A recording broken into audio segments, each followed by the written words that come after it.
Hello दोस्तों, welcome to producer अड्डा। दोस्तों, आप सबकी डिमांड थी कि पवन सीरीज से क्वेश्चंस आपकी कराए जाएं। तो आज हम लोग यहाँ पर शैक्षिक मूल्यांकन का पवन सीरीज से अति लघुत्तरीय प्रश्न हम लोग देखने वाले हैं। जो आपका बहुविकल्प का प्रश्न है, हर क्लास हमने ले रखा है, उसका लिंक आपको कमेंट बॉक्स में मिल जाएगा। आपको जाना है, कमेंट बॉक्स में दिए हुए लिंक को टेस्ट करना है, तुरंत आप सभी क्लास की ओर आ जाएंगे।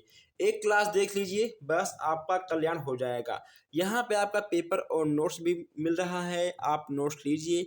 नोट्स के साथ आपका पेपर है, बिल्कुल फ्री है, आपको उसका कोई भी चार्ज नहीं देना है। अगर आप नए हैं, अगर आप पहली बार हमारे क्लास को वॉच कर रहे हैं, सब्सक्राइब कर लीजिए। सब्सक्राइब अगर आपने कर रखा है तो प्लीज़ आपका फ़र्ज़ है कि आप हर जगह क्लास को शेयर भी कर दीजिए। आप लोग लाइक नहीं करते हो, लाइक करिए और चैनल को सब्सक्राइब भी कर लीजिए। कोई भी डाउट हो आप हमसे कमेंट बॉक्स में पूछ सकते हैं। डिस्क्रिप्शन में आपको व्हाट्सएप ग्रुप मिल जाएगा, आप जाकर वहाँ ज्वाइन भी हो सकते हैं। तो आइए चलते हैं, देखते हैं आज का पहला प्रश्न हम लोग। यहाँ पे आपका आज का पहला क्वेश्चन है अतुलनीय प्रश्न का। मापन क्या है? मापन क्या है आपको ये बताना है। मापन मूल्यांकन का वह भाग है जो प्रतिशत, मात्रा, अंकों, उसके बाद मध्यांक तथा मध्यमान द्वारा प्रदर्शित किया जाता है। दोस्तों, मापन की बात करें तो जिसमें आपका दोस्तों परसेंटेज, मात्रक और अंक, ठीक है, बस केवल आपको इन्हीं तीनों पर अच्छे से फोकस करना है। मापन का मतलब दोस्तों, अगर मान लो आपको दूध और पानी को अलग करना है, ठीक है, अगर पूछे मान लो आपसे कि 1 लीटर दूध में कितना मिलीलीटर होता है, तो कहीं ना कहीं आप उसको मिलीलीटर में नापोगे, तो उसमें आपका मात्रक, परसेंटेज और अंक, इन ये तीनों आपके उसमें काम आएंगे। तो मापन की बात जहाँ पे की जाएगी वहाँ पे आपको ये तीनों विशेष रूप से याद रखना है, ठीक है। चलिए नेक्स्ट यहाँ पे आपका है, यदि मापन के सारे यंत्र तथा साधन इस संसार से लुप्त कर दिए जाए तो आधुनिक सभ्यता बालू की दीवार की तरह ढह जाएगी। यह कथन किसका है? दोस्तों, यह कथन रॉस महोदय का है। एकदम इन्होंने एकदम सही बात कही है। अगर मापन को खत्म कर दें तो दोस्तों कहीं ना कहीं किसी दूसरे से तुलना करना, किसी वस्तुओं में तुलना करना, ठीक है, तो किसी वस्तुओं का भार, अनुपात, ये सब हम लोग नहीं निकाल पाएंगे, ठीक है दोस्तों। तो यह एक प्रकार का बालू की दीवार के जैसे ढह जाएगी। नेक्स्ट यहाँ पे आपका है, मापन में यह पता चलता है कि कोई वस्तु कितनी है, जबकि मूल्यांकन यह बताता है कि वस्तु कितनी अच्छी है। यह कथन किसका है? यह कथन दोस्तों रेमर्स एवं गेज का है, ठीक है दोस्तों, रेमर्स और गेज का है। नेक्स्ट यहाँ पे आपको देखने को मिल जाएगा। अब यहाँ पर आपसे पूछ लेगा कि मापन का प्रमुख तत्व क्या है। अब यहाँ पूछा गया है मापन का प्रमुख तत्व, वह वस्तु, प्रणाली तथा क्रिया जिसकी किसी विशेषता का मापन होता है, ठीक है। नेक्स्ट यहाँ पे आपका है, जिसके द्वारा व्यक्ति की विभिन्न योग्यताओं का मापन उसके व्यक्तित्व एवं रुचियों का अध्ययन किया जाता है, वह क्या कहलाता है? वह कहलाएगा मूल्यांकन। जहाँ पे दोस्तों आपका मापन आएगा, रुचि आएगा, ठीक है दोस्तों, वहाँ आपका मूल्यांकन हो जाएगा। अगर मान लो आप किसी भी क्लास में बच्चों को पढ़ाते हो और अगर आपने ये जान लिया कि आखिर वह बच्चा सबसे अधिक रुचि किस चीज़ में करता है, किस सब्जेक्ट में उसका मन लगता है, तो यह कहीं ना कहीं तो आपका मूल्यांकन के अंतर्गत आएगा, ठीक है। मापन के कितने प्रकार होते हैं? Very very most important question है। मापन के आपके हो जाएंगे 3 प्रकार से, ठीक है दोस्तों, 3 प्रकार के मापन आपके हो जाएंगे और ये आपको तीनों यहाँ पर दिख रहे हैं, ठीक है दोस्तों। चलिए अब यहाँ पे नेक्स्ट आपका है फॉर्मेटिव यानी संरचनात्मक मूल्यांकन क्या होता है। दोस्तों, इसमें छात्रों, देखिए यहाँ पे आपको दिख जाएगा कि इसमें इसके द्वारा छात्रों के प्रारंभिक ज्ञान का मूल्यांकन होता है, ठीक है दोस्तों, बच्चों के प्रारंभिक ज्ञान का मूल्यांकन होता है। जो आपका मोस्ट इम्पॉर्टेंट टॉपिक है, बस केवल आपको उन्हीं चीज़ों को लिखते हुए आगे बढ़ना है। नेक्स्ट यहाँ पे आपका है, मूल्यांकन का मुख्य उद्देश्य क्या होता है। यहाँ पे आपको दिख रहा है कि मूल्यांकन का मुख्य उद्देश्य है विद्यालय, कक्षा एवं स्वयं छात्र द्वारा निर्धारित किए गए शैक्षिक लक्ष्यों की प्राप्ति में छात्र की प्रगति की जांच करना। ठीक है दोस्तों, यही मूल्यांकन का उद्देश्य है। और मैं यहाँ पे आपको एक बात बता दूँ कि जो आपका सेम टू सेम यहाँ पे लिखा गया है, आप सेम टू सेम ना लिखकर आप इससे हटकर थोड़ा अपने मन से भी लिख सकते हो, लेकिन दोस्तों कहीं ना कहीं इसमें आपका आंसर और आपका क्वेश्चंस दोनों मिलना चाहिए। नेक्स्ट यहाँ पे आपका है कि मापन तथा मूल्यांकन में मुख्य अंतर क्या है। अब यहाँ पूछा गया है अंतर। मापन एक समान शब्द है जबकि मूल्यांकन एक तकनीक शब्द है। इसको आपको नोट करना चाहिए 3 स्टार में। मापन एक समान शब्द है और मूल्यांकन एक तकनीक शब्द है। नेक्स्ट यहाँ पे आपको दिख जाएगा परीक्षण का क्षेत्र कैसा होता है। परीक्षण का क्षेत्र कैसा होता है, इसमें आपको जाएगा संकुचित। कैसा होगा, संकुचित आपका बिल्कुल सही हो जाएगा। नेक्स्ट यहाँ पे आपका है ऐसा परीक्षण जो बार बार प्रयोग करने पर एक एक जैसे परिणाम देते हैं, वह आपका क्या कहलाएगा। इसमें आपका हो जाएगा विश्वसनीयता। क्या होगा, इसमें आपका होगा विश्वसनीयता। अगर मान लो आप किसी भी चीज़ का परीक्षण करते हो और बार बार आपको वही रिजल्ट प्राप्त होता है, तो इसमें आपका हो जाएगा विश्वसनीयता, यानी आपका विश्वास है कि हाँ ये चीज़ सही है। परीक्षण क्या है, जैसे आपका कि आखिर इसमें परीक्षण क्या होता है। परीक्षण वह वस्तुनिष्ठ एवं मानवीकृत साधन है जिसके द्वारा संपूर्ण मानव व्यवहार के विभिन्न पक्षों संबंधी योग्यताओं का मात्रक एवं गुणात्मक अध्ययन किया जाता है, वही आपका हो जाएगा परीक्षण। नेक्स्ट यहाँ पे आपका है सतत मूल्यांकन क्या है। देखिए दोस्तों, यह मूल्यांकन रोज करने वाली मूल्यांकन है। ओके दोस्तों, यह निरंतर चलने वाली प्रक्रिया है। यह मूल्यांकन आपका रोज किया जाता है निरंतर। देखिए दोस्तों, निरंतर मूल्यांकन योजना किससे संबंधित है, यह हो जाएगा आपका सतत मूल्यांकन को कहते हैं। ठीक है, ये आपके बहुत ही अच्छे प्रश्न हैं। व्यापक मूल्यांकन क्या होता है दोस्तों। व्यापक मूल्यांकन हम लोग रोज नहीं कर पाते हैं। ठीक है, 6 महीने, 1 महीने, उसके बाद 1 साल में व्यापक मूल्यांकन ही होता है। अब यहाँ से आप लोग देखिए इसके आंसर को। बालक के अधिगम को किसी न किसी रूप में प्रभावित करने वाले स्थूल से सूक्ष्म, प्रत्यक्ष अप्रत्यक्ष, ज्ञान से अज्ञान अनेकों पक्ष हैं जिसका मूल्यांकन करना व्यापक मूल्यांकन के अंतर्गत आता है। व्यापक मूल्यांकन के कितने पक्ष हैं, इसके आपके हो जाएंगे 3 पक्ष। कितने पक्ष हैं आपके, 3 पक्ष होंगे, संज्ञानात्मक, भावात्मक और कौशलात्मक। ठीक है, ये आपके व्यापक के 3 पक्ष हो जाएंगे। नेक्स्ट यहाँ पे आपका है सतत मूल्यांकन की विधियां कौन कौन सी होती हैं। देखिए दोस्तों, सत्र, मानसिक और सेमेस्टर। ओके दोस्तों, ये आपकी 3 विधियां हो जाएंगी।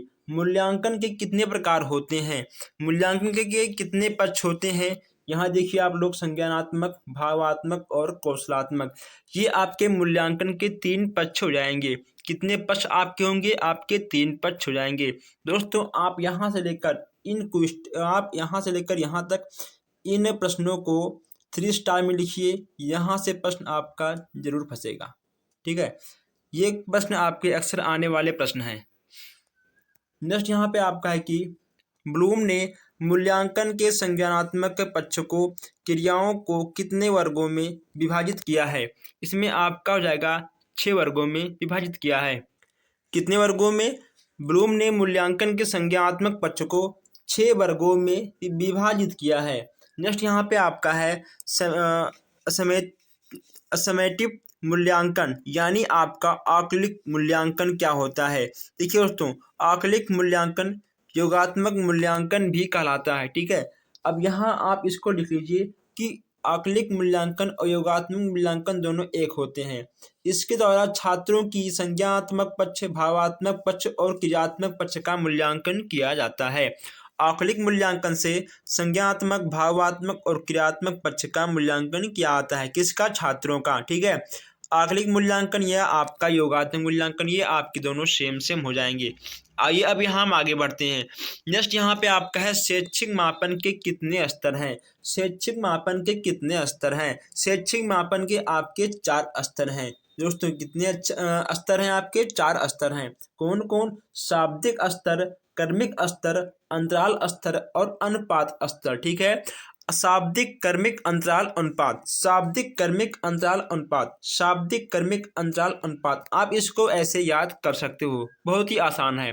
नेक्स्ट यहाँ पे आपका है मूल्यांकन का क्या अर्थ है। मूल्यांकन एक कर्मिक प्रक्रिया है। कौन सी प्रक्रिया है? मूल्यांकन एक कर्मिक प्रक्रिया है। यह संपूर्ण प्रणाली का एक अभिन्न अंग है और यह शिक्षण तथ्यों से घनिष्ठ रूप से संबंधित है। ओके दोस्तों, आइए नेक्स्ट यहाँ पे आपका होगा शैक्षिक मूल्यांकन की प्रक्रिया के महत्वपूर्ण बिंदु क्या है। इसमें आपका हो जाएगा शिक्षण उद्देश्य, अधिगम अनुभव और व्यवहार परिवर्तन।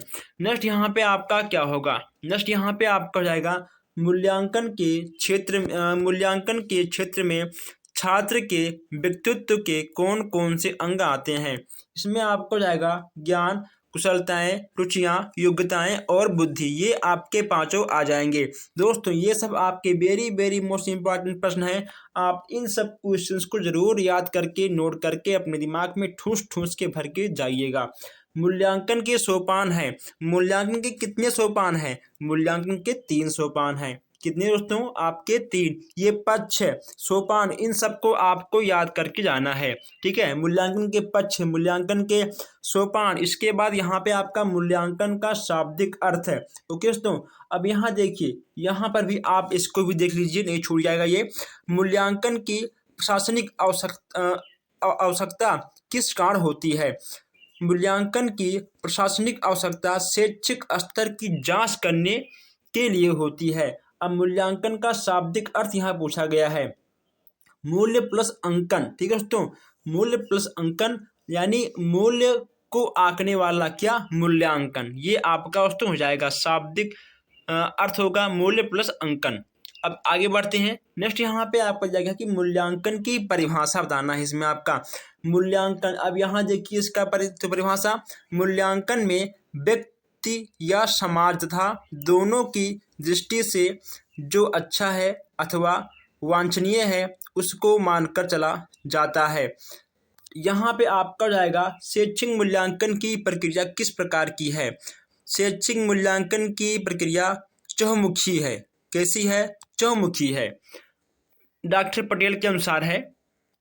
नेक्स्ट यहाँ पे आपका है मूल्यांकन को उपकरण व प्रविधि के उद्देश्यों के अनुरूप कितने वर्गों में विभाजित किया जाता है? 4 वर्गों में। दोस्तों कितने वर्गों में? यह आपका लिखा होगा 4 वर्गों में। नेक्स्ट यहाँ पे आपका है मूल्यांकन का क्रियात्मक पक्ष क्या है। मूल्यांकन का क्रियात्मक पक्ष आपका जाएगा स्वाभाविकरण करना। ठीक है, स्वाभाविकरण करना आपका जाएगा मूल्यांकन का क्रियात्मक पक्ष है।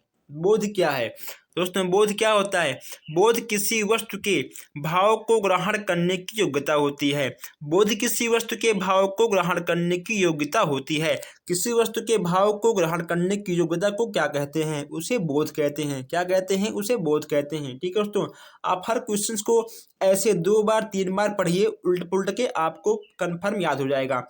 लिखित परीक्षा का मुख्य उद्देश्य क्या होता है? बच्चों को वर्डों की ठीक ठीक बनावट लिखना सिखाना। ओके दोस्तों, चलिए, लिखित परीक्षा का वही मुख्य उद्देश्य होता है। नेक्स्ट यहाँ पे आपका है लिखित अभिव्यक्ति। लिखित अभिव्यक्ति की कोई एक उपयोगिता लिखिए। बालक पठित अंश या विषय वस्तु को भली प्रकार से समझ लेना है।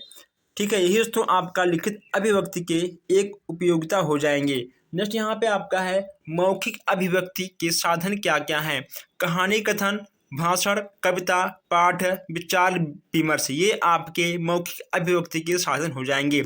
कविता कहेंगे तो मौखिक, भाषण देंगे तो मौखिक, कविता पढ़ेंगे तो मौखिक, विचार करेंगे विमर्श करेंगे तो मौखिक। ठीक है दोस्तों, अब यहाँ पे आपका नेक्स्ट है साक्षात्कार क्या होता है। दोस्तों साक्षात्कार क्या होता है? साक्षात्कार अनुसंधान की कोई प्रणाली नहीं अपितु आंकड़े प्राप्त करने का एक प्रभावशाली साधन है। क्या है? साक्षात्कार क्या है? आंकड़े प्राप्त करने का एक प्रभावशाली साधन है। ठीक है दोस्तों, क्या है?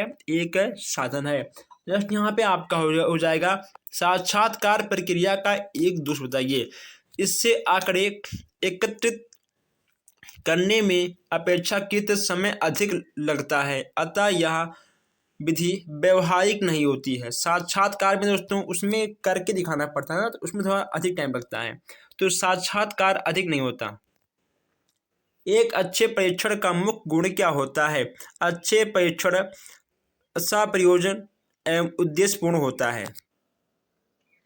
नेक्स्ट यहाँ पे आपका है, किसी भी अच्छे परीक्षण को किन कसौटियों में मापा जाता है?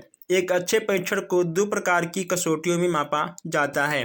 पहला आपको जाएगा उत्तम परीक्षण की व्यवहारिक कसौटियाँ, और दूसरा आपका जाएगा उत्तम परीक्षण की तकनीकी कसौटियाँ। नेक्स्ट यहाँ पे आपका होगा उत्तम परीक्षण की व्यवहारिक कसौटियाँ कौन कौन सी हैं? उद्देश्यपूर्णता, व्यापकता, समय की कीमत और सुगमता, ये आपके पांचों हो जाएंगे। नेक्स्ट यहाँ पे आपको जाएगा उत्तम परीक्षण की व्यवहारिक कसौटियाँ कौन कौन सी हैं, ये आपका हो गया है। अब यहाँ नेक्स्ट है उत्तम परीक्षण की तकनीकी कसौटियाँ कौन कौन सी हैं। यहाँ आपका है व्यवहारिक कसौटियाँ और यहाँ आपका है तकनीक कसौटियाँ। आप इन दोनों को नोट कर लीजिएगा। इसमें दोस्तों आपका हो जाएगा वैधता, वस्तुनिष्ठता, विश्वसनीयता, ठीक है, विभेद शक्ति और मानक, ठीक है, ये आपके पांचों हो जाएंगे। अब यहाँ आपके 4 हैं, यहाँ आपके 5 हैं।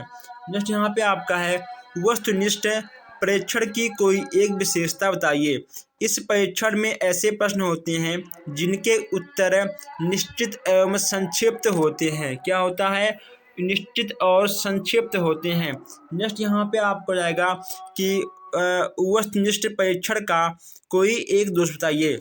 इसमें नकल करने की संभावना बढ़ जाती है। हाँ दोस्तों, जो आपके ऑप्शनल प्रश्न आते हैं आप देख कर पूछ कर नकल कर कर आप टिक मार कर आपको 1 नंबर मिल जाएगा, ठीक है दोस्तों। इसमें कहीं ना कहीं नकल करने की संभावना बढ़ जाती है। जस्ट यहाँ पे आपका है निबंधात्मक परीक्षण का कोई एक दोष बताइए। निबंधात्मक परीक्षण का एक मुख्य दोष है विश्वसनीयता की कमी होता है। अगर दोस्तों मान लो एक क्लास में 10 बच्चे हैं, अगर 10 बच्चों को किसी एक टॉपिक पर निबंध लिखने के लिए बोल दिया जाए तो दोस्तों 10 बच्चे हैं तो अपने अपने हिसाब से अपने अपने अनुभव से अलग अलग टाइप से निबंध लिखेंगे, तो कहीं ना कहीं तो उसमें विश्वसनीयता का तो कमी होती है। लेकिन दोस्तों वस्तुनिष्ठ में विश्वसनीयता की कमी नहीं होती है, ठीक है, उसमें आंसर फिक्स होता है। वस्तुनिष्ठ में आंसर फिक्स होता है लेकिन निबंधात्मक में आंसर फिक्स नहीं होता है। नेक्स्ट यहाँ पे आपका है निबंधात्मक परीक्षण का एक गुण बताइए। इसमें भाव प्रकाशन की स्वतंत्रता होती है, ठीक है। अब यहाँ नेक्स्ट दोस्तों बहुत ही अच्छा क्वेश्चन है, ब्लूप्रिंट क्या है? दोस्तों ब्लूप्रिंट क्या है? आप ब्लूप्रिंट को बस एक ही शब्दों में समझिए। दोस्तों ब्लूप्रिंट का प्रयोग हम लोग प्रश्न पत्र तैयार करने में लेते हैं। किस में करते हैं? प्रश्न पत्रों को तैयार करने में लेते हैं। दोस्तों अब जब आप एग्ज़ाम देने जाते हो, जो आपको प्रश्न मिलता है उसमें आपका पूर्णांक होता है, उसमें आपका विषय होता है, उसमें आपका टाइम होता है। आप इन सब चीज़ों को ब्लूप्रिंट में ऐड कर सकते हो, ठीक है। चलिए दोस्तों आगे बढ़ते हैं। नेक्स्ट यहाँ पे आपका है शैक्षिक उद्देश्यों के अनुसार प्रश्नों के पक्ष कौन कौन से होते हैं? ज्ञान, बोध, अनुप्रयोग और कौशल। उसमें क्या होगा? ज्ञान, बोध, अनुप्रयोग और कौशल। नेक्स्ट यहाँ पे आपका है निदानात्मक परीक्षण क्या होता है? निदानात्मक परीक्षण क्या होता है? निदानात्मक परीक्षण एक ऐसा शैक्षिक उपादान है जिसके आधार पर पठित विषय वस्तु की सूक्ष्म इकाई में बालक की विशिष्टता एवं कमियां दोस्तों उनके कमियों को हम लोग देख सकते हैं। देखिए दोस्तों, ठीक है, कमियों को देखना, ठीक है, फिर उसका निदान करना। चलिए जस्ट यहाँ पे आपको जाएगा निदानात्मक परीक्षण की विशेषता बताइए। यह परीक्षण मानवकृत एवं अमानवीकृत दोनों प्रकार की होती हैं। उपलब्धि परीक्षण क्या होता है? उपलब्धि परीक्षण द्वारा किसी विषय या कई विषयों में छात्र की सामान्य योग्यता का ज्ञान प्राप्त होता है। उत्तम परीक्षण की कोई दो विशेषता बताइए। एक हो जाएगा आपका विद्वता, एक हो जाएगा आपका विश्वसनीयता। ठीक है, इसमें आपका दो हो जाएगा। नेक्स्ट यहाँ पे आपका है शोध कितने प्रकार के होते हैं। शोध है कितने प्रकार के होते हैं। शोध आपके हो जाएंगे तीन प्रकार के। कितने प्रकार के शोध आपके हो जाएंगे तीन प्रकार के। पहला आपका होगा क्रियात्मक, व्यवहारात्मक और मूलभूत शोध। ठीक है, ये आपके तीन प्रकार के शोध हो जाएंगे। नेक्स्ट यहाँ पे आपका है क्रियात्मक शोध से आप क्या समझते हैं। क्रियात्मक शोध से आप क्या समझते हैं। क्रियात्मक शोध वह प्रक्रिया है जिसके द्वारा व्यवहारिक कार्यकर्ता वैज्ञानिक ढंग से अपनी समस्याओं का अध्ययन, अपने निर्णय और क्रियाओं के निर्देशन, सुधार और मूल्यांकन करते हैं। नेक्स्ट यहाँ पे आपका है परिकल्पना क्या होता है। परिकल्पना क्या है। समस्या समाधान का पूर्ण अनुमान करना ही परिकल्पना है। परिकल्पना क्या है। समस्या समाधान का पूर्ण अनुमान करना ही एक प्रकार का आपका परिकल्पना कहलाएगा। परिकल्पना को क्रियात्मक परिकल्पना भी कहते हैं। क्रियात्मक परिकल्पना किसे कहते हैं। परिकल्पना को ही क्रियात्मक परिकल्पना कहते हैं। ठीक है, आपको एक क्वेश्चन में दो क्वेश्चंस मिल जाएगा। नेक्स्ट यहाँ पे आपका है क्रियात्मक शोध का मूल आधार क्या होता है। क्रियात्मक शोध का मूल आधार क्या होता है। इसमें हो जाएगा आपका समस्या हमारी समाधान भी हमारा। ठीक है, समस्या हमारी और समाधान भी हमारा। क्रियात्मक शोध का मूल आधार ये होता है अगर समस्या हमारी है तो उसका समाधान भी हम करेंगे। कौन करेगा। अगर समस्या हमारी है तो उसका समाधान भी हम करेंगे। ठीक है, और नेक्स्ट यहाँ पे आपका है कि शून्य परिकल्पना से आप क्या समझते हैं। अब यहाँ शून्य परिकल्पना की बात की जा रही है। शून्य परिकल्पना की बात की जा रही है। शून्य परिकल्पना निर्देश रहित परिकल्पना में होती है ही परिकल्पना में ही आती है। इसके अंतर्गत शोध करने वाले को किसी भी प्रकार का लाभ प्राप्त नहीं होता है। नेक्स्ट यहाँ पे आपका है सकारात्मक परिकल्पना से आप क्या समझते हैं। इसमें परिकल्पना का कथन सकारात्मक होता है। नेक्स्ट यहाँ पे आपका है नकारात्मक परिकल्पना क्या होता है। इसमें परिकल्पना का कथन नकारात्मक होता है। अब यहाँ पे नेक्स्ट आपका है क्रियात्मक अनुसंधान के दो उद्देश्य लिखिए। यहाँ पे आपको क्रियात्मक अनुसंधान के दो उद्देश्य लिखना है। इसमें पहला आपका हो जाएगा व्यक्तियों के व्यवहार में परिवर्तन लाना और परिवर्तनों के विरोध की शक्ति कम कर लेना। ये आपके दो हो जाएंगे दोस्तों, दो आपके हो गए। और मैं यहाँ पे आपको बता दूँ कि अगर आपने अभी तक चैनल को सब्सक्राइब नहीं किया तो सब्सक्राइब कर लीजिए, वीडियो को लाइक कर लीजिए और आप लोग वीडियो को शेयर भी कर दीजिए ताकि जो हमारे भाई बहन अभी तक नहीं देखे हैं वो लोग भी देखें और किसी का बैक ना आए। नेक्स्ट यहाँ पे आपका है क्रियात्मक अनुसंधान के कोई दो लाभ बताइए। स्थानीय तत्कालिक समस्याओं को तुरंत अध्ययन करना, इसके बाद समस्या के मूल्यांकन में सहायता, ये आपके दोनों हो जाएंगे। और नेक्स्ट यहाँ पे आपका है शिक्षा में क्रियात्मक अनुसंधान का महत्व क्यों है। क्रियात्मक अनुसंधान के द्वारा शिक्षकों, प्राचार्यों, प्रबंधकों एवं निरीक्षकों आदि में वैज्ञानिक दृष्टिकोण का विकास होता है। नेक्स्ट यहाँ पे आपका है अच्छा प्रश्न पत्र बनाने की प्रमुख विधियाँ कौन सी होती हैं। अब यहाँ पे ये आपका वेरी मोस्ट इम्पॉर्टेंट क्वेश्चन है, आप इसको जरूर नोट करिएगा। अच्छा प्रश्न पत्र बनाने की प्रक्रिया बनाने की प्रमुख विधियाँ कौन कौन सी हैं। पहला आपको जाएगा नमूना तैयार करना। ठीक है, पहला आपका। नेक्स्ट आपको जाएगा ब्लूप्रिंट बनाना, प्रश्न बनाना और प्रश्नों के क्रम से प्रश्न पत्र का विश्लेषण करना। ये आपके चारों हो जाएंगे। नेक्स्ट यहाँ पे आपका है व्यवहारिकता। व्यवहारिकता से क्या आशय है।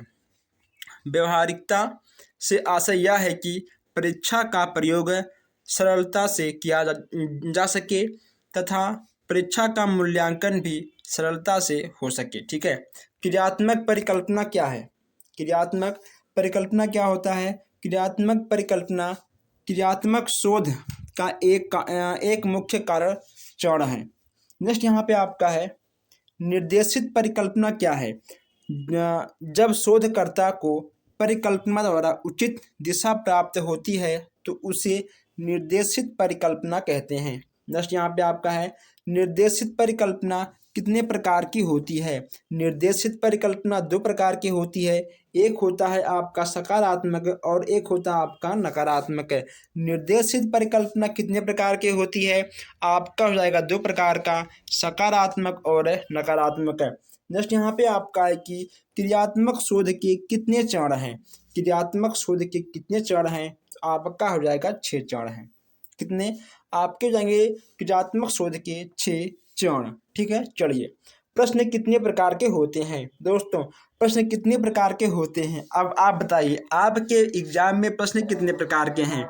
दोस्तों प्रश्न आपका पहला होता है वस्तुनिष्ठ, ठीक है, फिर आपको देखने को मिल जाएगा अति लघुत्तरीय प्रश्न, फिर लघुत्तरीय प्रश्न। दोस्तों उसके बाद आपका होगा, ठीक है, दीर्घ प्रश्न।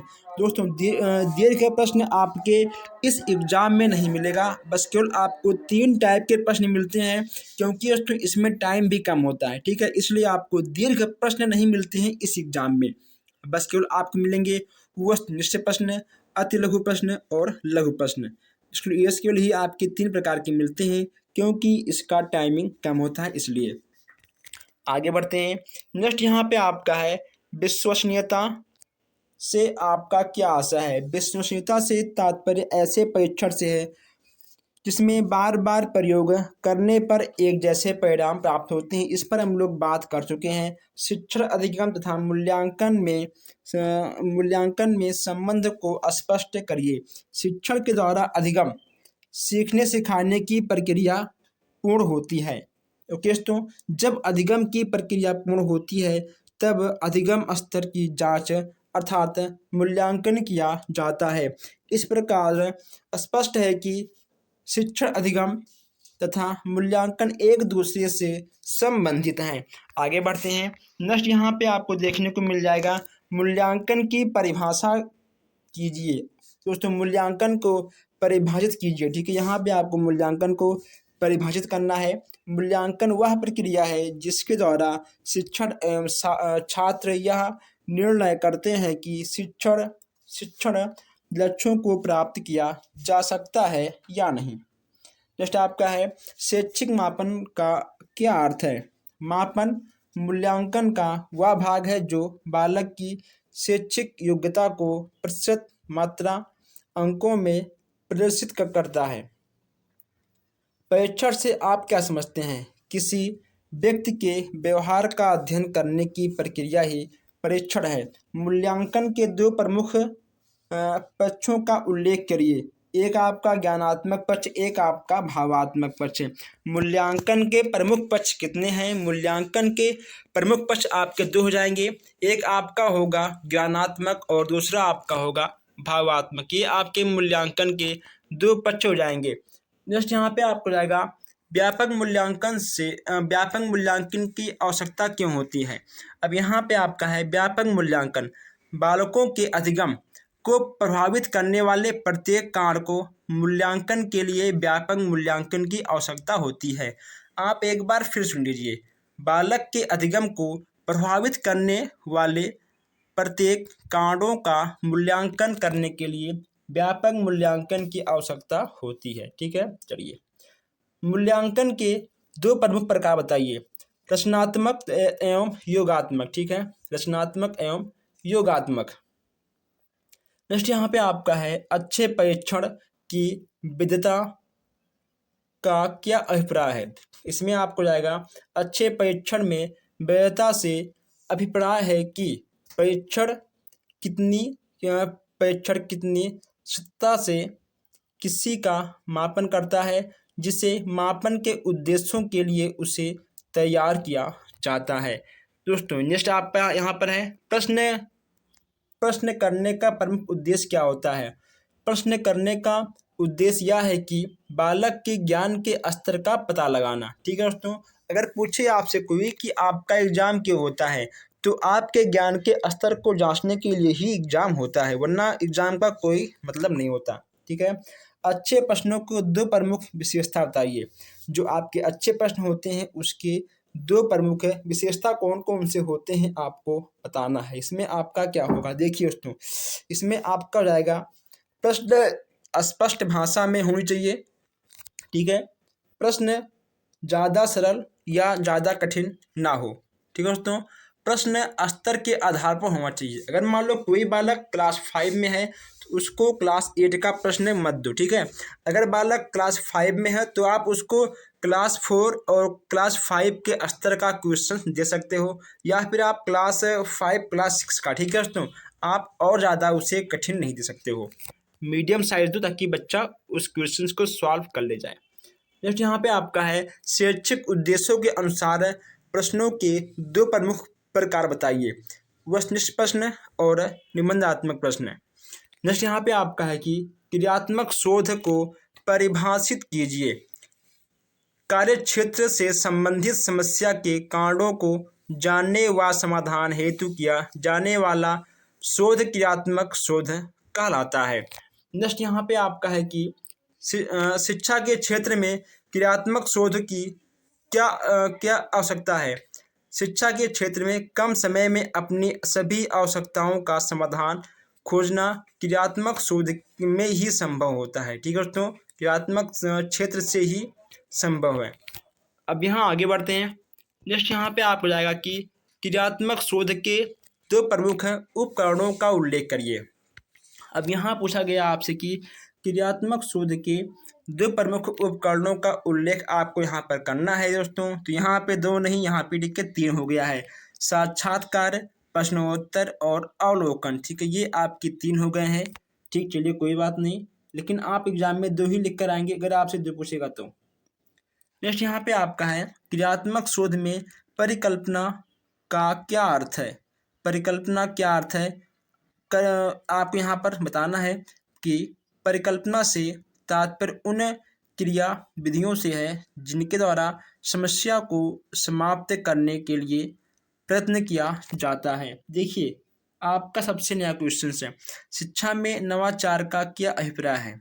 नवाचार वह परिवर्तन है जो पूर्ण स्थित विधियों को नवीनता का संचार करता है। ओके दोस्तों, यानी कुल मिलाकर आपका नवाचार ये होता है जो दोस्तों बहुत पहले से चला आ रहा है उससे आगे बढ़ना, ठीक है, उससे ख़त्म करके कुछ नया करना, वही होगा आपका नवाचार। नेक्स्ट यहाँ पे आपका है मूल्यांकन का लक्ष्य स्पष्ट करना है। यहाँ पे मूल्यांकन का लक्ष्य क्या होता है दोस्तों। जब हम किसी बालक का मूल्यांकन करेंगे तो हमारा लक्ष्य क्या होगा, हम उस बच्चे में क्या ढूंढेंगे, ठीक है, वही चीज़ आपको यहाँ पर लिखनी है। दोस्तों गुणवत्ता, ठीक है, चयन, उसके बाद यहाँ पे अधिगम में वृद्धि, ठीक है दोस्तों, अभिप्रेरणा, इन सब चीज़ों को यहाँ पर आपको लिख देना है। जस्ट यहाँ पे आपका होगा कि मूल्यांकन के भावात्मक पक्ष को बताइए।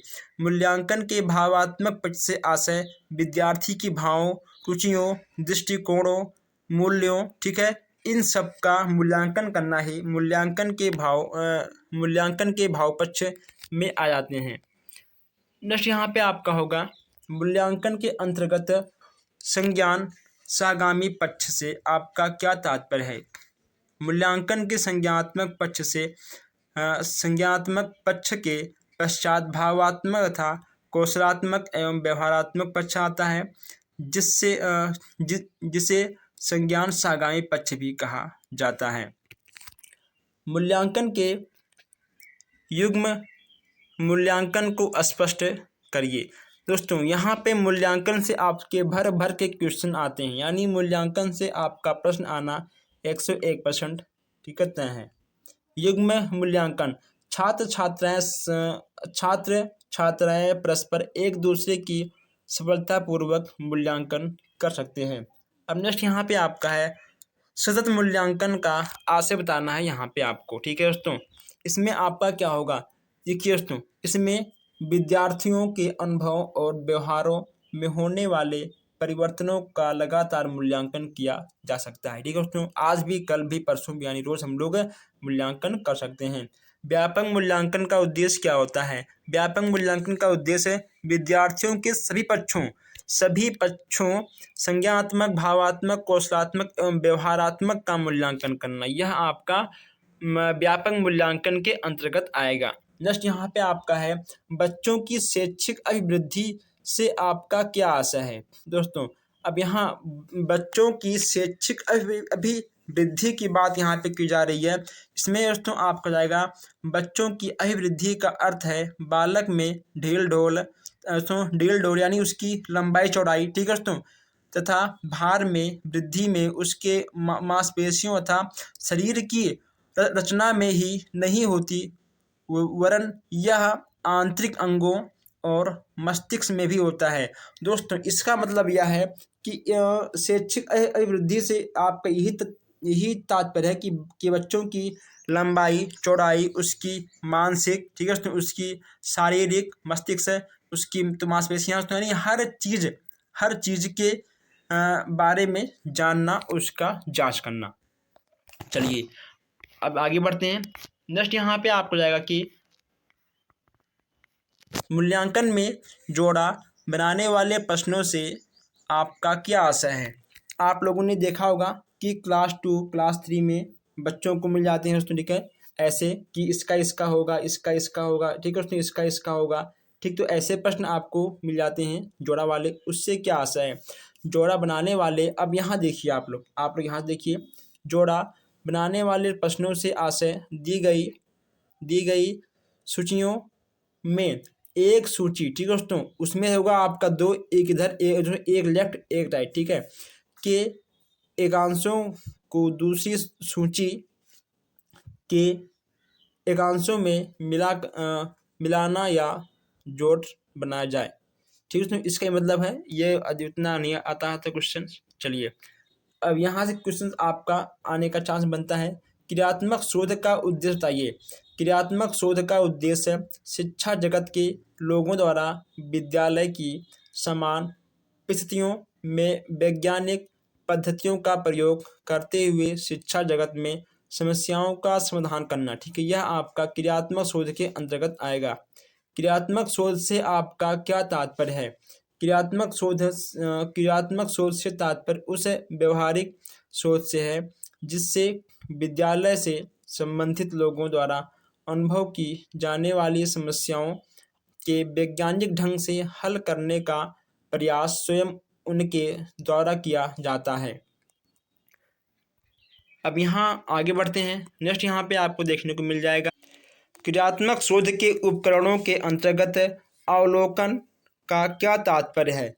अब यहाँ क्रियात्मक शोध के उपकरणों के अंतर्गत अवलोकन के क्या तात्पर्य आपसे कहा गया है, तो इसमें होगा आपका क्रियात्मक शोध के उपकरण के रूप में अवलोकन से तात्पर्य है उस शोध में ली जाने वाली जनसंख्या के किसी कार्य या व्यवहार को देखना या अवलोकित करना जिससे उसकी वांछित कार्य व्यवहार के विषय में निर्णय लिया जा सके, ठीक है। नेक्स्ट यहाँ पे आपका है क्रियात्मक शोध के अंतर्गत प्रदत्त विश्लेषण का आशय बताइए। क्रियात्मक शोध में प्रयुक्त उपकरण के माध्यम से एकत्रित पद्धतियों का निष्कर्ष प्राप्त करने की दृष्टि से सांख्यिकी आदि के प्रयोग द्वारा विश्लेषण करना प्रदत्त विश्लेषण कहलाता है।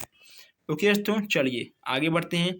नेक्स्ट यहाँ पे आपको जाएगा शून्य परिकल्पना का अर्थ समझाइए। शून्य परिकल्पना एक प्रकार के संज्ञानात्मक परिकल्पना होती है जिससे यह मानकर चलते हैं कि दो चरणों, ठीक है दोस्तों, दो चरणों में कोई संबंध नहीं है अथवा दो समूहों में किसी विशेष चर के आधार पर कोई अंतर नहीं होता है। नेक्स्ट यहाँ पे आपका है क्रियात्मक शोध की दो विशेषताएं बताइए। शोध की समस्या अनुभव जन्य होती है। यह शोध संस्था के समान वातावरण में बिना किसी नियंत्रित परिस्थितियों को उत्पन्न किए संपन्न किया जाता है। नेक्स्ट यहाँ पे आपका है नवाचार से क्या नवाचार से आप क्या समझते हैं। अब यहाँ पे नवाचार की बात की जा रही है। इसमें आपको जाएगा नवाचार किसी नवीन कार्य को करना अथवा किसी कार्य के नए ढंग से करना। आज शिक्षा से संबंधित विभिन्न क्षेत्रों में नवाचार की महत्व दिया जाता है। तो इस पर बात हो चुकी है। उसके बाद यहाँ पे आपका है क्रियात्मक शोध के दो प्रमुख उपकरण बताइए। अवलोकन एवं साक्षात्कार क्रियात्मक शोध के दो प्रमुख उपकरण हैं। नेक्स्ट यहाँ पे आपका है क्रियात्मक शोध को स्पष्ट करिए। अब दोस्तों ये क्रियात्मक शोध आपके जो हैं, क्रियात्मक शोध है शोध का एक व्यवहारिक रूप है जिसमें विद्यालय से संबंधित लोगों द्वारा अनुभव की जाने वाली समस्याओं के वैज्ञानिक ढंग से हल करने का प्रयास खुद उसके द्वारा किया जाता है। देखिए अच्छे प्रश्नों की विशेषता इस पर बात हो चुकी है और इस पर हम लोग बात कर चुके हैं। और कक्षा में बच्चों के प्रश्न क्यों किए जाते हैं। अब दोस्तों कक्षा में बच्चों से प्रश्न क्यों किए जाते हैं वह तो आपको पता होगा, ठीक है दोस्तों। इसमें हम क्या बताएं, आप अपने मन से भी एग्जाम में लिखकर आ सकते हैं। परिकल्पना से आपका क्या आशय है। परिकल्पना शोध की विशिष्ट समस्या का प्रस्तावित उत्तर परिकल्पना होता है। मूल्यांकन के प्रकार बताइए। मूल्यांकन दोस्तों मौखिक, लिखित, साक्षात्कार, ठीक है, निरीक्षण, अवलोकन, प्रायोगिक, रचनात्मक, ये सब आपके मूल्यांकन के प्रकार में आ जाएंगे। व्यापक मूल्यांकन की आवश्यकता यहाँ पर बात की गई है कि आखिर व्यापक मूल्यांकन की आवश्यकता क्यों होती है। विद्यार्थी के केवल मानसिक विकास का मूल्यांकन करके उसके व्यक्तित्व के सभी पक्षों के मूल्यांकन करने की दृष्टि से व्यापक मूल्यांकन की आवश्यकता होती है। नेक्स्ट यहाँ पे आपका है कि मूल्यांकन के प्रमुख पक्षों का उल्लेख करिए। इसमें आपका जाएगा ज्ञानात्मक, भावात्मक, कौशलात्मक, ठीक है दोस्तों। कौशलात्मक को हम लोग व्यवहारात्मक भी कहते हैं। ये आपके मूल्यांकन के पक्ष हो जाएंगे। नेक्स्ट यहाँ पे आपका कि प्रश्नों के प्रमुख प्रकार कौन कौन से हैं। ओके दोस्तों, अब यहाँ पे स्मृति प्रश्न, विचारोत्तेजक प्रश्न, शिक्षण प्रश्न, परीक्षण प्रश्न, समस्या प्रश्न, तुलनात्मक प्रश्न, बोध प्रश्न, ये आपके प्रश्नों के प्रकार हो जाएंगे। नेक्स्ट यहाँ पे आपका है क्रियात्मक शोध की क्या आवश्यकता होती है। विद्यालय में विभिन्न समस्याओं के त्वरित समाधान उसके सामान्य परिस्थितियों के अंतर्गत विद्यालय से संबंधित लोगों द्वारा करने के लिए क्रियात्मक शोध की आवश्यकता होती है। आगे बढ़ते हैं। नेक्स्ट यहाँ पे आपका है मूल्यांकन से आपका क्या अभिप्राय है। मूल्यांकन से आशय मूल्य के अंकन से है।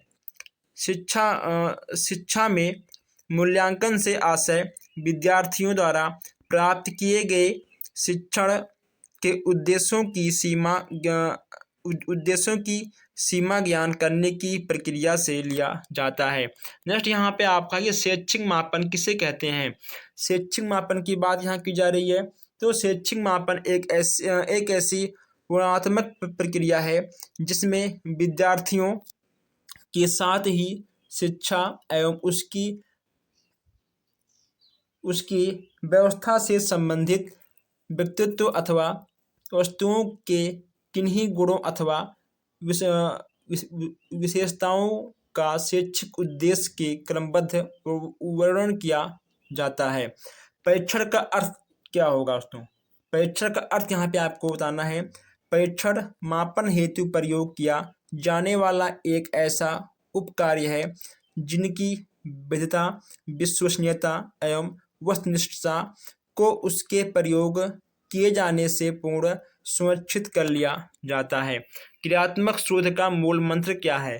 क्रियात्मक शोध का तो मूल मंत्र क्या है, आप देखिए यहाँ पर क्रियात्मक शोध के अंतर्गत समस्या का तत्कालिक समाधान किया जाता है। ओके दोस्तों, इसका यही मूल मंत्र है कि समस्या का तत्कालिक समाधान किया जाए। कैसे समस्या का तत्कालिक समाधान किया जाए। आइए दोस्तों, यहाँ पे आपका नेक्स्ट है कि मूल्यांकन प्रक्रिया के मुख्य अंग कौन कौन से हैं। शिक्षण उद्देश्य, अधिगम क्रियाएं, व्यवहार परिवर्तन, ये आपके मूल्यांकन प्रक्रिया के मुख्य अंग हैं। नेक्स्ट यहाँ पे आपका है कि क्रियात्मक शोध के चरण क्या हैं। क्रियात्मक शोध के चरण यहाँ पे आपको दोस्तों बताना है। आप इसका स्क्रीनशॉट खींच लीजिए, आप इसको याद कर लीजिएगा। आगे बढ़ते हैं। हम चाहते हैं कि आपका कम टाइम में आप लोग अधिक से अधिक क्वेश्चन से कवर करो, ठीक है। देखिए दोस्तों, सतत एवं व्यापक मूल्यांकन किसके द्वारा शुरू की गई है? केंद्रीय माध्यमिक शिक्षा बोर्ड यानी सीबीएसई के द्वारा आरंभ किया गया है। किसके द्वारा? सीबीएसई के द्वारा आरंभ किया गया था। अब यहाँ पे आपका नेक्स्ट है निबंधात्मक परीक्षण के प्रकार। दोस्तों, निबंधात्मक परीक्षण के प्रकार, इस पर बात हम लोग कर चुके हैं। उत्तम परीक्षण की विशेषताएं दोस्तों क्या होती हैं? देखिए, सबसे दोस्तों उत्तम परीक्षण वही होता है कि सबसे अच्छा प्रश्न दोस्तों वही होता है, सबसे अच्छा परीक्षण का प्रशासन सरल होता है। ओके दोस्तों, उसमें कहीं ना कहीं विश्वसनीयता भी होती है, उसमें वस्तुनिष्ठता, व्यापकता एवं मापन भी होता है, उसमें कहीं ना कहीं सुगमता भी होता है। यानी उत्तम से संबंधित जितनी जितनी शब्द आपके दिमाग में हैं, आप उन सब को भी अपने मन से नोट कर सकते हो। यह आवश्यक नहीं है कि जो इसमें लिखा है आप वही लिखो, ठीक है। आप अपने मन से भी प्रश्न के अकॉर्डिंग लिख सकते हो। मापन के प्रकार बताइए। शाब्दिक, कर्मिक, आंतरिक और अनुपातिक, ठीक है। शाब्दिक, कर्मिक, आंतरिक और अनुपातिक कितने हैं दोस्तों? 4 हैं, ठीक है। चलिए आगे बढ़ते हैं। क्रियात्मक शोध की समयावधि क्या होता है? बीटीसी के लिए 1 महीना। ओके दोस्तों, बीटीसी के लिए कितना? 1 महीना होता है। नेक्स्ट यहाँ पे आपका है कि विश्वसनीयता किसे कहते हैं? अब यहाँ दोस्तों विश्वसनीयता किसे कहते हैं आपको पता ही है।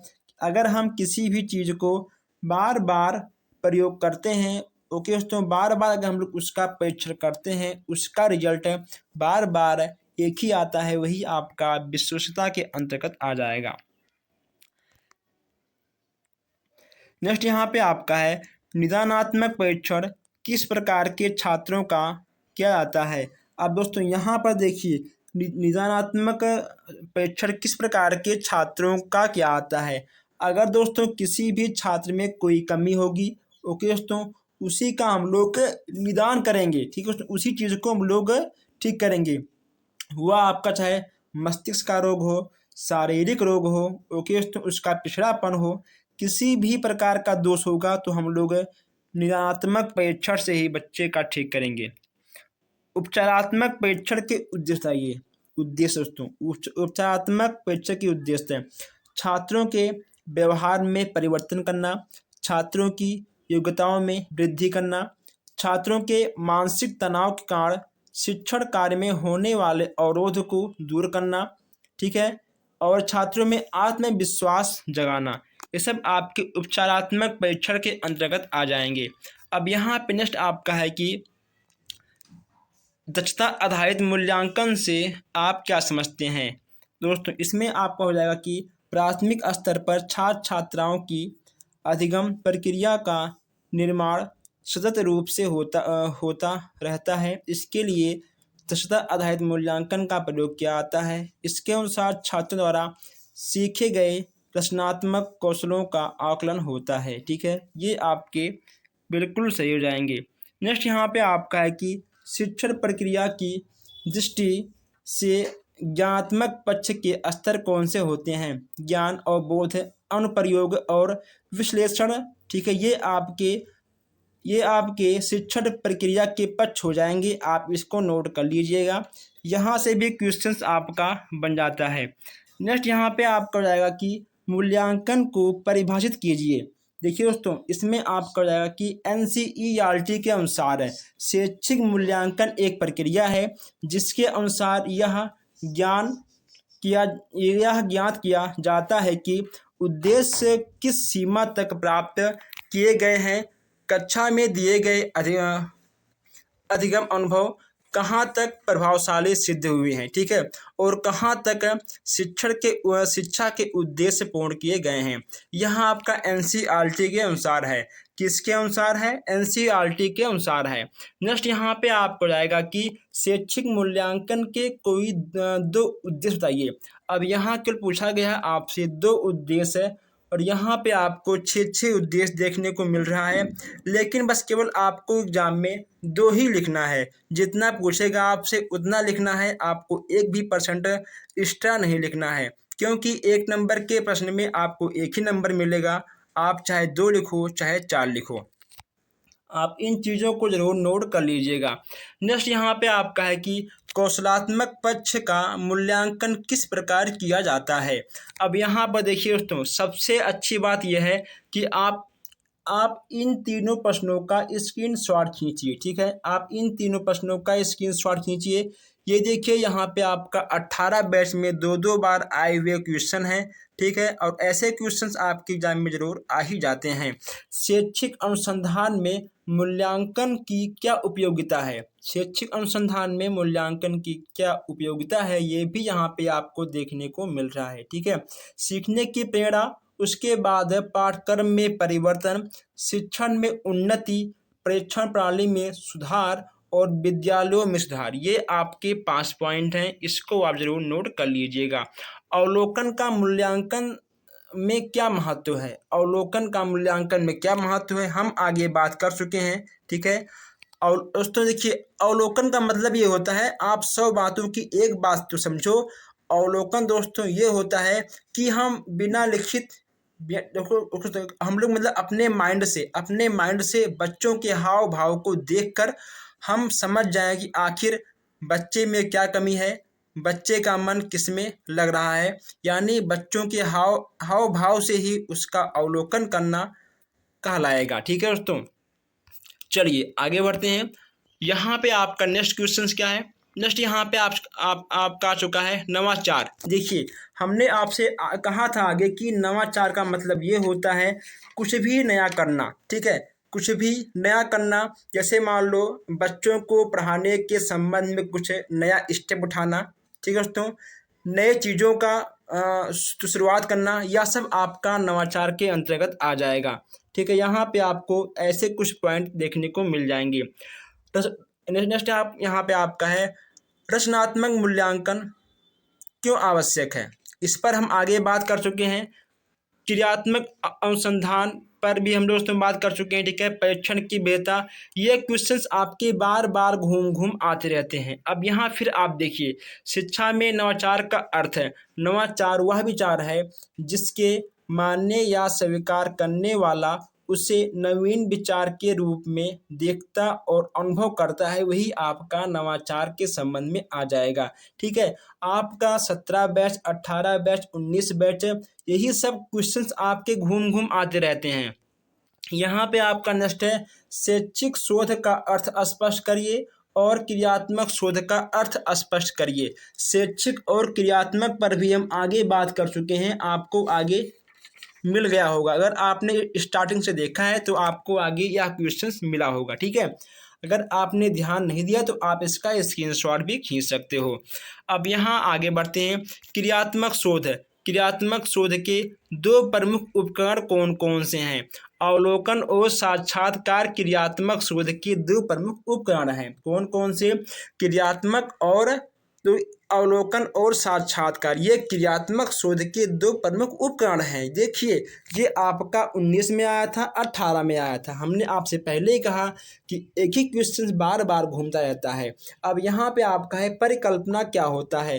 क्रियात्मक शोध की विशिष्ट समस्या का प्रस्तावित उत्तर परिकल्पना कहलाता है। क्रियात्मक शोध की विशिष्ट समस्या का प्रस्तावित उत्तर ही आपका परिकल्पना कहलाता है। ठीक है दोस्तों, प्रस्तावित उत्तर ही परिकल्पना कहलाता है। आप इस क्वेश्चन को नोट कर लीजिएगा। अब यहाँ देखिए, लिखित परीक्षा की उपयोगिता लिखिए।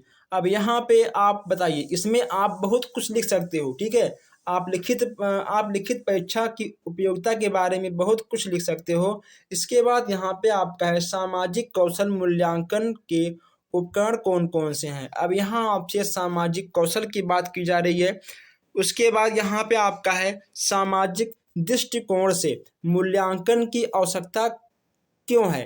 देखिए दोस्तों, क्लास बहुत लंबा जा रही है, ठीक है, इसीलिए हम चाहते हैं कि आपका एग्ज़ाम नज़दीक है, आपको हम यहाँ पर हर प्रश्नों को दिखाते हुए आगे बढ़ें, ताकि आप लोग बाद में इसका आप स्क्रीनशॉट खींचिए या फिर आप इस क्वेश्चंस को आप इस वीडियो को रोककर भी क्वेश्चंस को नोट कर सकते हो या आप पढ़ सकते हो। नेक्स्ट यहाँ पे आपका है कि मौखिक, दोस्तों देखिए, मौखिक अभिव्यक्ति के साधन कौन कौन से हैं। दोस्तों यहाँ पे देखिए आपको दिख रहा है वार्तालाप, कहानी, कथन, भाषण, ठीक है, चर्चा, परिचर्चा, विवाह, दोस्तों आत्मकथा, ये सब आपके मौखिक के अंतर्गत आएंगे। यानी आप मौखिक चीज़ें क्या क्या करते हैं, ठीक है, हर चीज़ आपका मौखिक के अंतर्गत आएगा। अब दोस्तों यहाँ पर देखिए, यहाँ आपका एक क्वेश्चन छूट रहा था, मांसपेशियां एवं आंगिक गतिविधियां मूल्यांकन के किस पक्ष से संबंधित हैं। यह आपका रहेगा क्रियात्मक। देखिए हम लोग कोई भी तो क्रिया कैसे करते हैं, अपने हाथों से करते हैं, ठीक है दोस्तों, अपने मुंह से करते हैं, यानी ये हमारे मांसपेशियों के अंतर्गत आएंगे, ठीक है, ये सब हमारे मांसपेशियों के अंतर्गत आएंगे। नेक्स्ट यहाँ पे आपका है कि उपचारात्मक शिक्षण की दो विधियों के बारे में लिखिए। अब यहाँ आपसे पूछा गया है उपचारात्मक शिक्षण के दो विधि के बारे में दोस्तों, ठीक है, तो यहाँ पे आपको दो नहीं, यहाँ पे आपको 3 दिख जाएंगे, आप इन तीनों को लिख लेना है और पढ़ लेना है। नेक्स्ट यहाँ पे आपका है कि क्रियात्मक शोध की शिक्षा की आवश्यकता बताइए। ओके दोस्तों, तो यहाँ पर भी आपको मिल जाएगा, आज का लास्ट क्वेश्चन है। तो दोस्तों कहीं ना कहीं आपको हर क्वेश्चन हमने यहाँ पर टेस्ट करने की कोशिश की है। अगर मान लो आपको कुछ भी समझ में नहीं आया है तो आप क्वेश्चंस को कमेंट बॉक्स में टाइप करिए, हम उस क्वेश्चंस को पढ़ेंगे, देखेंगे और हम कमेंट बॉक्स में ही आपको समझाएंगे, या फिर आगे आने वाले नेक्स्ट क्लास में हम आपके क्वेश्चंस को उठाकर उसमें आपको हम बताएंगे। ओके दोस्तों, तो आप वीडियो को एक बार शेयर कर दीजिए, अगर आप नए हो तो आप चैनल को सब्सक्राइब भी कर लीजिए। हम मिलते हैं फिर आपसे नेक्स्ट क्लास में। धन्यवाद।